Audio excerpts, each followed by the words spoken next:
Welcome to the Warrior Bots 2021 Robot Reveal. I am Anna Moffin, one of the captains for the Warrior Bots.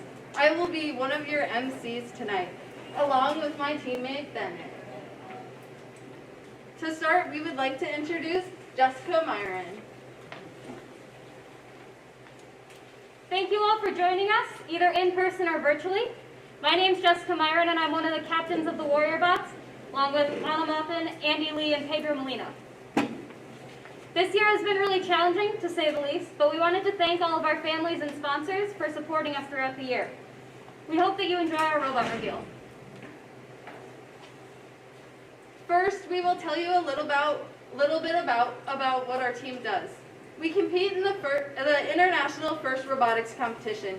We provide real-world experience for all of our team members' interests, including business, graphic design, mechanical and electrical engineering, programming, CAD design, and social media marketing.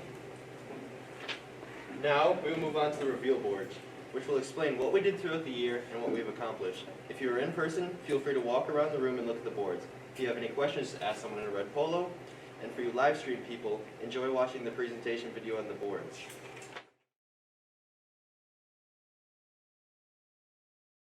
Hi everyone, my name is Andy and I will be talking about what the CAD team does during the build season. Alright, so the CAD team works with a program called Inventor where we digitally design a robot before we build it in real life.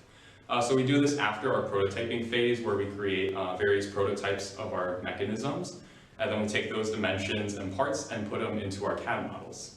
On CAD we make sure that all the mechanisms fit together well and without error.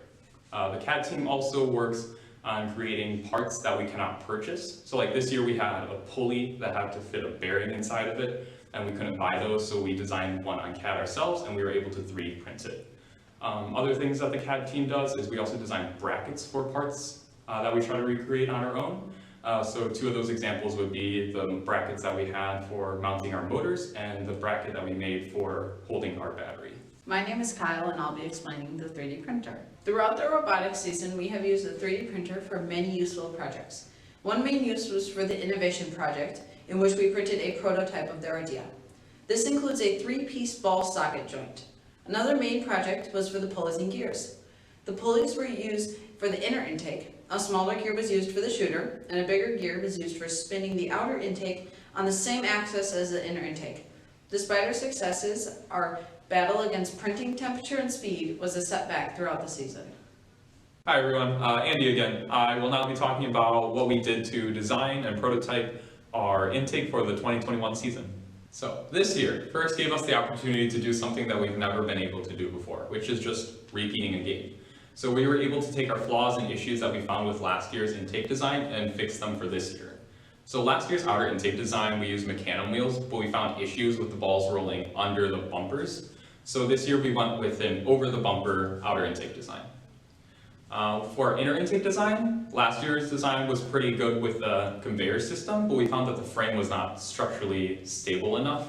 So this year we went with 2x1 extrusions with gussets holding it together. For space-wise, one issue that we found with our outer intake is that we couldn't have it fully formed. So we had to make a latching system so that we could roll it up over our inner intake. We started the design of the shooter based on last year's model. Last year's design was very consistent and we wanted to do something similar for this year. One challenge we found was the distances we had to shoot from. Some distances were further away and some were way closer than last year. We decided to remove the top shaft of the shooter and implement an adjustable hood. Once we got a basic design down, we started to prototype in CAD or model. The CAD took the longest since there were many moving parts to the shooter. We prototyped the shooter in stages. We started with the basic shooting mechanism, then moved on to the transition from intake into the shooter, and finally to the adjustable hood. Once we finalized our prototype and tested it, we started to fabricate our brackets and gussets and started to rivet it all together. Once we had the shooter about halfway built, we mounted it to the robot, then continued building and finalized the design while it was all attached. Hello, my name is Kenny, and I am the student lead for the Drivetrain Subsystem. The drivetrain this year was designed for more mobility and a smaller chassis. This was to maximize efficiency when turning around corners for the driving challenges. The wheelbase is also as small as possible to make the smallest turning radius. Our battery lays on its side on the opposite side of the chassis of the shooter to counteract its weight. The chassis also holds the electrical board, which was a challenge as the battery takes up a lot of space, forcing the wires to go across the robot. This made wire management very hard. Overall, the drivetrain was a challenge this year, mainly for the electrical board and also balancing the robot in terms of weight. My name is Kirsten, and I'm on the programming team. The TeleOperated and Autonomous sections of the competition are both part of programming.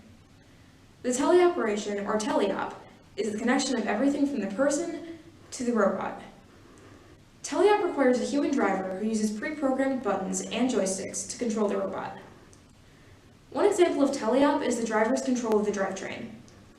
Drivers use their controllers to input values into the program, which allows them to control the robot and maneuver around the field. In the autonomous section of the competition, the robot uses pre-programmed commands to complete specific objectives without a human driver. This year's autonomous challenge consists of different paths that the robot has to drive through as quickly as possible, without hitting any markers along the way. Some of the autonomous paths also involve using the intake to collect balls located in different places on the field. Hello, my name is Hudson Arney, and I'm a programmer for our robots vision system. This year, our vision code has been a great improvement, and I'd like to go over some of the highlights. To begin, our robot needs to find a hexagon. In order to do that, our program starts by putting an HSV filter on the image, which outputs the image in a black and white high contrast image. This leaves the hexagon in black and the background in white. The high contrast makes it much easier to look for lines in the image and removes any that may have been there otherwise. When we see a shape with 6 sides, we determine that it is a hexagon, and further our accuracy, we only focus on the hexagon with the largest area. Once a hexagon is found, the robot can determine the target offset, the angle away from the target, and the distance from the target. This information makes it much easier for the robot to accurately line up and shoot a ball at the target autonomously. We've also made strides this year by creating a new program. Hi, I'm Andy Noxner. The game design team was tasked with coming up with a game for a potential FIRST robotics competition. We use this game as an opportunity to bring awareness to a real issue, plastic and coral reefs. The game field is littered with trash, with some pieces having fish inside. The team's drivers must move trash to the trash collector and fish to their designated home. In the case of a fish stuck inside trash, the robot will bring it to the collector, and the human players must remove the fish from there. Then, the fish will either be placed in the alliance wall or the sea anemone. In the endgame, robots must climb and hang from an anchor, swinging from a chain. I am Bennett Plum, and I will be explaining the Innovation Challenge. Our goal for the Innovation Challenge is to help a certain community of people achieve healthy physical or mental well-being. We decided on the quadriplegic community, more specifically, paraplegics with limited dexterity. We interviewed multiple professionals with relevant experience from different fields, and they provided much needed information which helped us brainstorm. Then, we talked with one of our teammates' neighbors who has this specific condition. He wanted to be able to help around the house independently, such as sweeping and vacuuming. We worked with multiple design processes such as drafting, Minecraft, and then CAD. We used our 3D printer and worked with 4 different ideas. My name's Maya, and I'm a member of the business team. We have 3 main business groups: marketing, funding, and outreach. Our marketing team runs our social media and graphic design. The social media team posts every week, and we have Instagram, Twitter, LinkedIn, Facebook, and YouTube. Our graphic design team creates our annual logo and designs all of our merch. The funding team runs team fundraisers and coordinates sponsor communication. Our outreach team runs our safety program and organizes outreach events.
This year we were given 3 challenges, which you just saw in the robot reveal boards. Each of these challenges use different robotic skills, but are all different in their own way.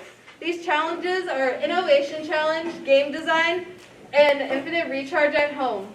We will now have a representative from each challenge briefly explain about the challenges. The speakers, Bennett Plum, Aiden Ochsner, and Andy Lee, will now come up and present to you.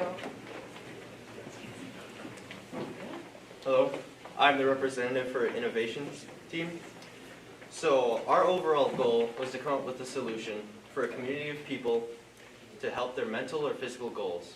So we decided on the quadriplegic community, more specifically paraplegics with limited dexterity, which means they cannot grip things very well and they cannot move their legs, because one of our teammates' neighbors has this specific condition. So we've been working closely with him to help what he wanted. And he wanted to help more around the house independently, like sweeping and vacuuming. So we created the Adaptive Household Helper, which attaches to a user's wheelchair to help them move around more mobility and help sweep or vacuum in a certain motion. We went through multiple designs, we spoke with many different professionals, and they nitpicked our design, but finally in the end, we 3D printed out our final product.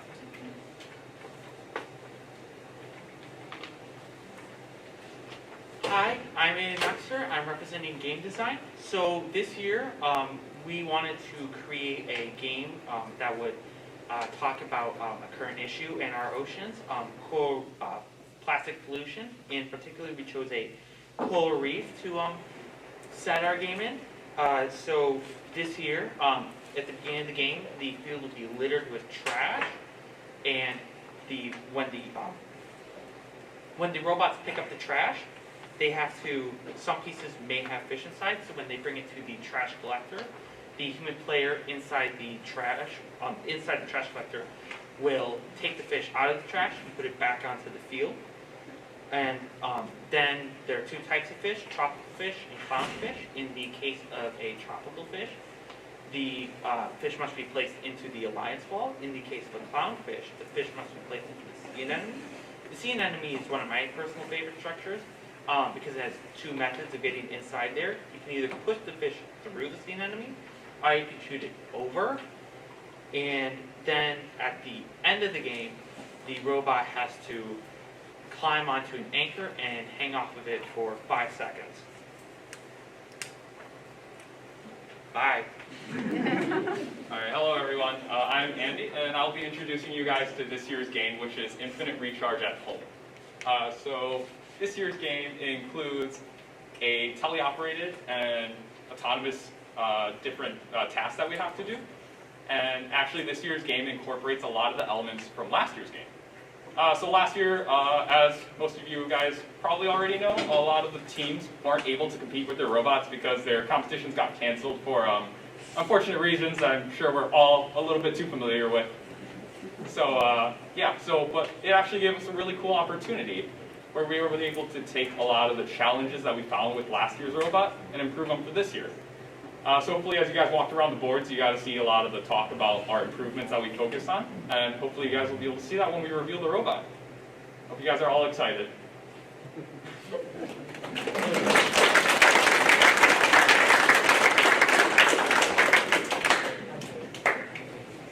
Next up is the Chairman's Award presentation. The Chairman's Award is the most prestigious first robotics competition award a team can get. This award involves in explaining what our team has done for a community and how we spread the message of FIRST. The speakers are Maya Leibel, Jessica Myron, and Kirsten Shavinsky. Enjoy the presentation.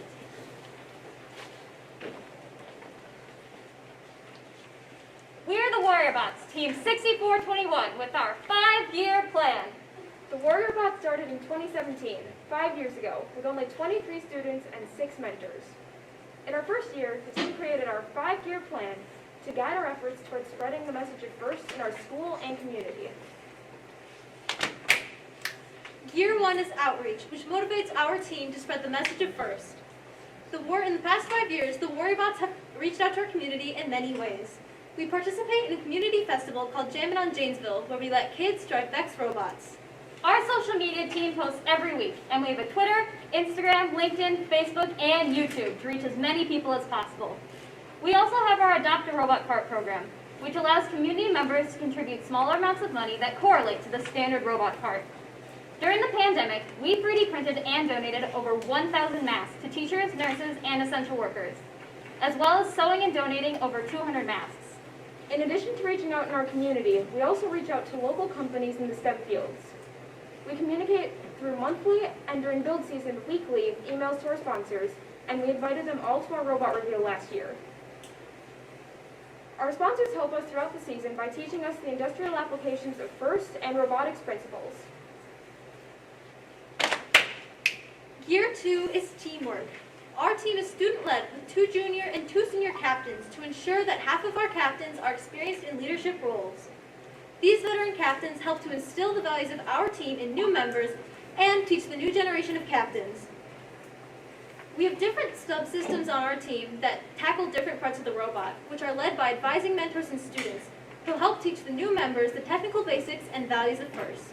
During the off-season, everyone chooses between mechanical, electrical, programming, business, and CAD. Everyone also chooses a business group to work with, so everyone has an active role in running our team. Our team has held several bonding events, such as laser tag, mini golf, bonfires, and pumpkin carving. Most recently, we held 2 virtual game nights. These bonding events help the new members to learn the dynamics of our team, get to know the veteran members, and learn that everyone on the team has different strengths and weaknesses. We bond the most during the competition season because we meet 5 days a week and have constant interaction with each other. Gear 3 is team interaction, which is how we work with other teams to help spread the message of FIRST. The WarriorBots are part of the Southeastern Wisconsin Coalition of FRC teams. The coalition plans events like kickoff, off-season competitions, and FIRST LEGO League events. We usually volunteer at these events, but we hope to host one in the future. The WarriorBots also participate in RoboFest, an off-season competition at the Milwaukee Makers Fair, hosted by the coalition. At this event, we helped to tear down the field when they were lacking volunteers. One of our captains gave a presentation on our safety program to strengthen our coalition's understanding of safety in robotics and FIRST. Our team has also worked within our coalition to promote the Halo Zone. The Halo Zone is a blue light on the front of the robot part that tells people to stay out of the way. The Halo Zone came from industry, and now our team is implementing it into FIRST. Gear 4 is younger generations. Connecting with younger generations is crucial to the growth of FIRST and STEM. 4 years ago, our team hosted a summer camp for 5th to 8th graders. We intended to hold one last year, but unfortunately were unable to. We will, however, be planning to hold one this summer if allowed by our school district. We also participate in 8th grade orientation. During this night, we showcase our robots and talk to potential team members. We talk about how robotics is just like a small business. This year, we made a video to engage students as 8th grade orientation was held virtually. Last fall, our team participated in an all-girls competition in Indianapolis, Indiana. During a long lunch break, we were able to mentor a Girl Scout who was interested in STEM. We showed her how our pit and our robot worked, and we also showed her around the host high school's workroom. She was able to learn all about the machines that we use and what FIRST is all about. Gear 5 is a positive future for team members. While only 31% of students in our high school show interest in careers in STEM, over 93% of members on our team choose to pursue STEM careers. One of our alumni is studying aerospace engineering at Purdue University and has an internship at GS Global. Another one of our alumni is studying electrical engineering at UW-Madison and had an internship at Milwaukee Tool. We have students on our team already pursuing careers in STEM. Last year, 2 of our members worked at the Impro Corporation, which designs protective equipment for buildings. These are just a few of the doors that FIRST Robotics opens to us during and after high school. Overall, our 5-year plan has enabled us to spread the message of FIRST, connect with our community, and inspire others to learn about STEM. We have fun along the way, developing new interests and friends. The core values of FIRST continue moving our team towards our 5-year plan, which the WarriorBots strive to implement while building a better future 1 year at a time.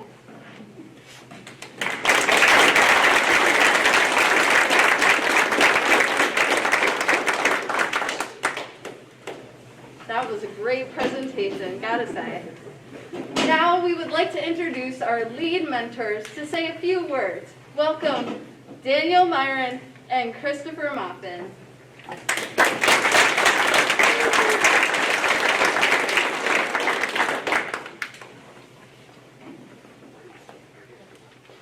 So I want to thank everybody for coming tonight once again.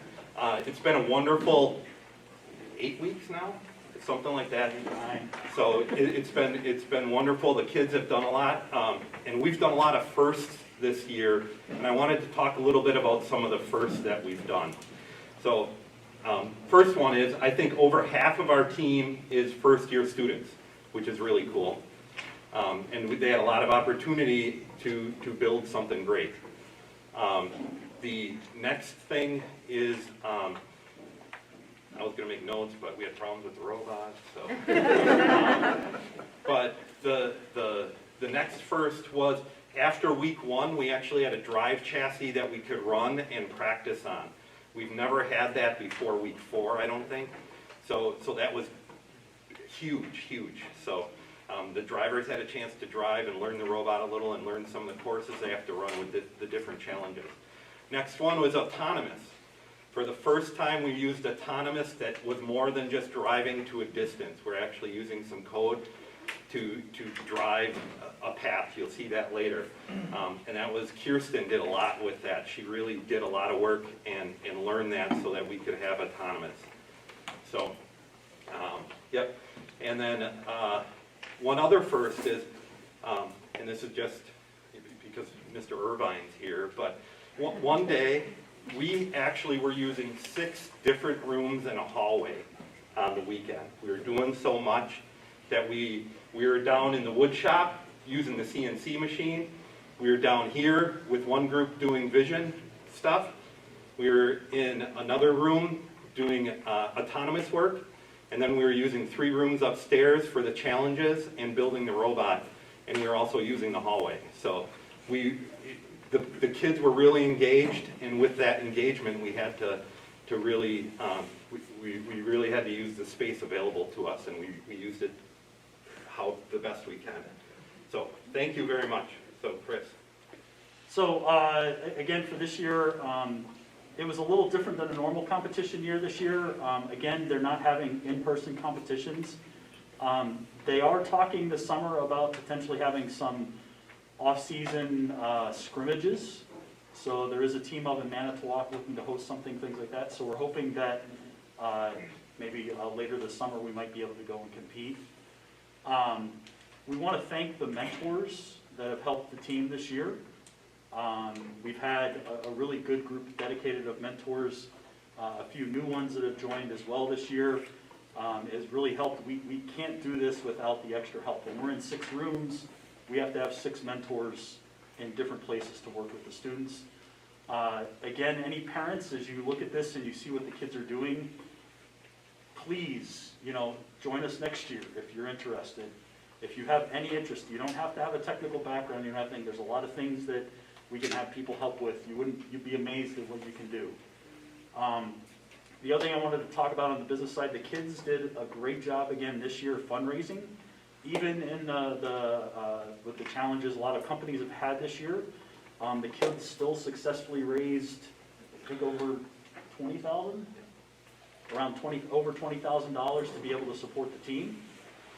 So again, that is something we're actually in a pretty good financial position this year, since we didn't have the competition events to pay for. But again, the kids did a great job with the corporate sponsors, and we appreciate all the corporate sponsors that have helped us with not only financially, but also with mentor support, with helping to make parts and pieces, and devoting some time. So overall, the kids did a great job this year. We're going to be competing and collecting the times and putting those up, and hopefully we're going to win some awards in the off season this year. So. Now we would like to thank all of our sponsors. We will start with our contribute level sponsors, American Family Insurance and NASA. Now is our bronze level sponsors, which are Badger Meter, Boyle Fredrickson Intellectual Property and Law, Impro, MSOE, and Zymox. Now going on to the silver level sponsors, Hillrom, Muskego Norway School District, and Essential Industries. Next up is our gold level sponsors, Cognex, Rockwell Automations, and CNH Industrials. Our final level of sponsorship is Platinum, which is given to our sponsor, Rexnord.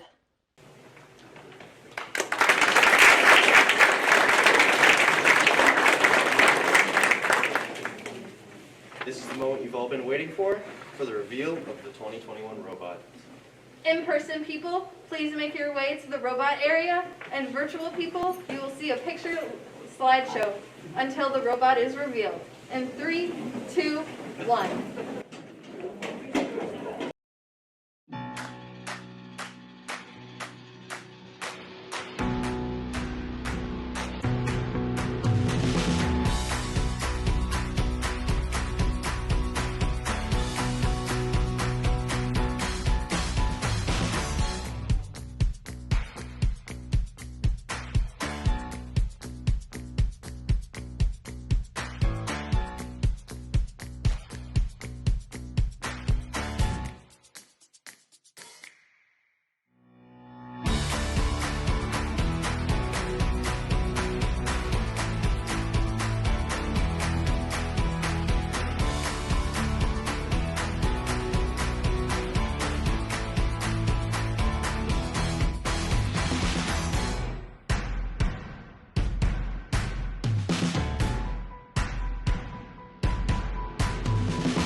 Now we're going to reveal the robot. So here is the 2021 robot.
It just didn't.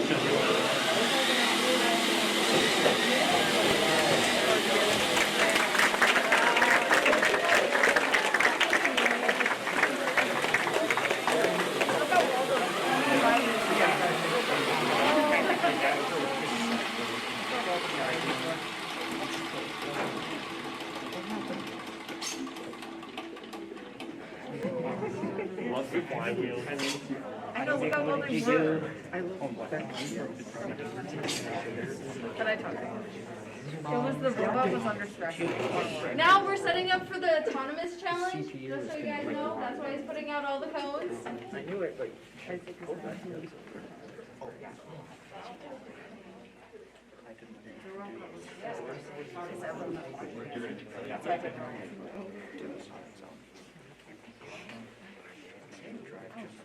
Starting off driving the course.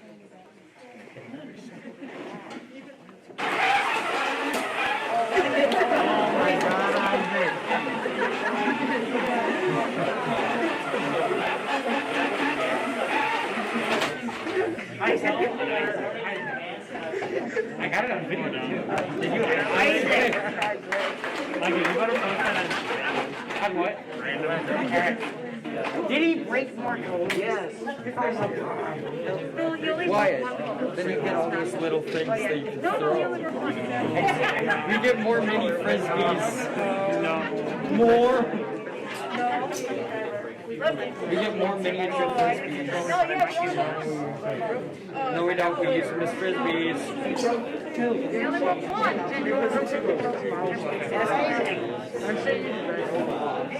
At least we'll bring her recording us. Hello, random. This is. Oh, they are? Mike's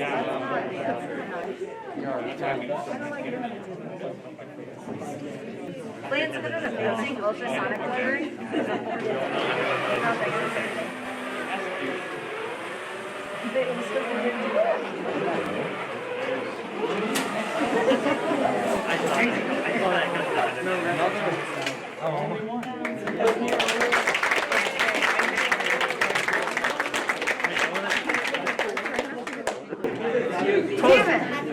I'm posting that up right now. We're actually going to try something that you're The cones for younglings. and she's been working on trying to, with the help of Mr. Goman and Hudson, to detect 3 balls and drive to them and pick them up. So all autonomously. So I'm just going to randomly put 3 balls down.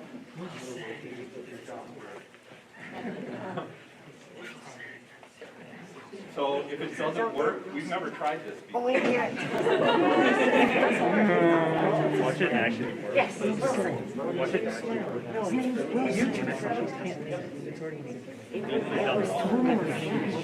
Because the robot always turns around.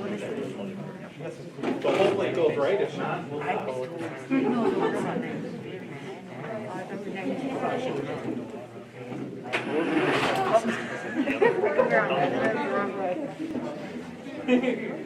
oh well.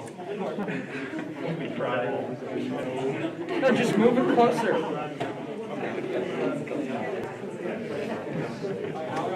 Good try. I did everything wrong, but good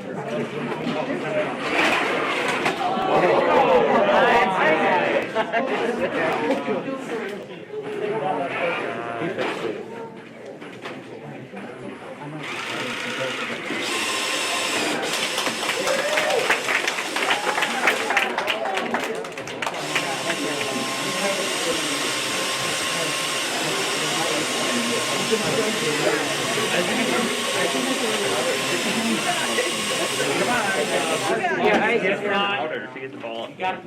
You're running the inner intake. Isaac, you have to run the outer too. To run both. There we go.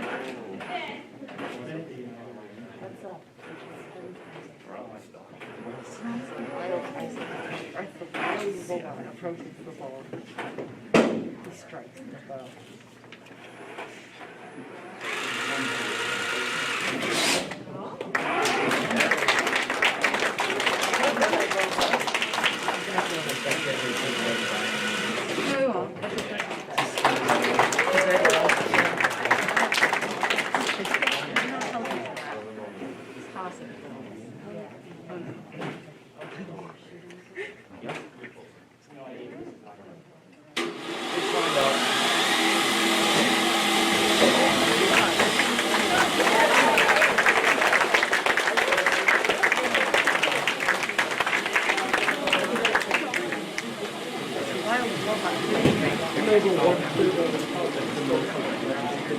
There's actually another first that we picked up the balls and shot, and the balls were picked up autonomously. When the Vision saw it, it started running and everything happened automatically. Isaac didn't do anything. You sure about that? Look at you stuck in control. Run,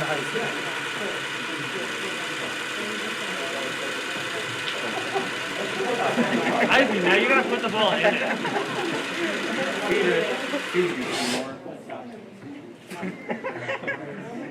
That's the second.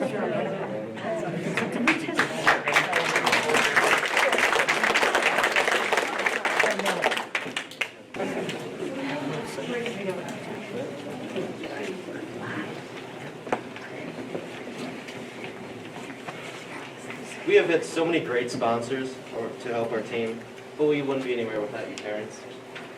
We'd like to all thank you for everything you've done. You gave us rides, you volunteered to bring in food on the long Saturday meetings, and so much more. We hope you are all thoroughly impressed with what we have achieved here as a team, and continue to support your kids until they're rich enough to support you. Thank you all for attending or tuning in virtually, and have a great night.